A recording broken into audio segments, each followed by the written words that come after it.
दोस्तों, किसी ने बहुत अच्छी बात कही है कि अगर मैं कहूँ कि मुझे किसी की ज़रूरत नहीं तो ये मेरा अहम है। अगर मैं कहूँ कि मेरी सबको ज़रूरत है तो ये मेरा वहम है। दोस्तों, ये कहानी एक 12 साल के लड़के की है जो अपने देश का सबसे तेज रनर बनना चाहता था। वह अपना ड्रीम पूरा करने के लिए बहुत ही उत्सुक था। उसने अपने माता पिता को बताया, मुझे अपनी कंट्री का सबसे तेज धावक बनना है। उसके पापा ने उसकी ट्रेनिंग स्टार्ट करवा दी।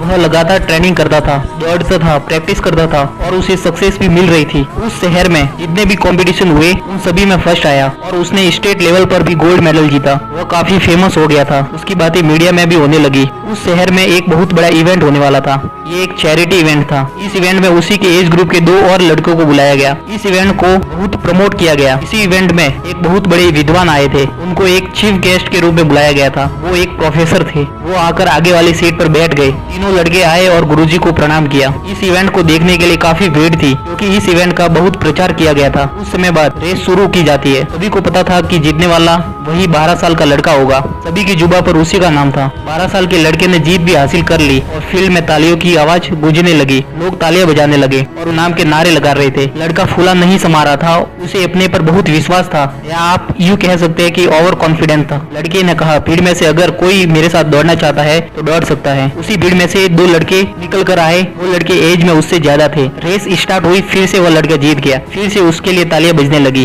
भीड़ ने कहा, हम तो एक रेस देखने आए थे पर हमें तो मुफ्त में 2 रेस और मिल गई। भीड़ बहुत खुश थी। लड़के ने अपने से बड़े लड़कों से जीतने के बाद गुरुजी से कहा, देखा गुरुजी, मैं इनसे भी जीत गया। गुरुजी ने कहा, बेटा मेरे कहने पर एक रेस और दौड़ लो। लड़के ने कहा, जी गुरुजी, बताइए किसके साथ दौड़ना है। गुरुजी ने कहा, रुको बेटा रुको। लड़के के सामने एक अंधा आदमी और एक बुढ़िया निकल कर आए। गुरुजी ने कहा, तुमको इनके साथ दौड़ना है। लड़का बोला, इनके साथ गुरुजी। लड़का बोला, इनके साथ। गुरुजी ने कहा, हाँ बेटा इन्हीं के साथ दौड़ना है। रेस स्टार्ट हुई और लड़का भागता रहा और दौड़ फिनिश कर दी। लड़का जीत गया, लेकिन इस बार लड़के की जीत पर एक भी ताली नहीं बजी। लड़के ने पीछे देखा, अंधा और बुढ़िया वही खड़े थे। लड़के ने गुरुजी से कहा, गुरुजी इस बार तालियां क्यों नहीं बजी, क्यों किसी ने सीटियां नहीं बजाई। गुरुजी ने कहा, बेटा इस बार तुम दौड़ अंधे आदमी और बुढ़िया को साथ लेकर करो, फिर देखना भीड़ सीटियां कैसे बजाती है।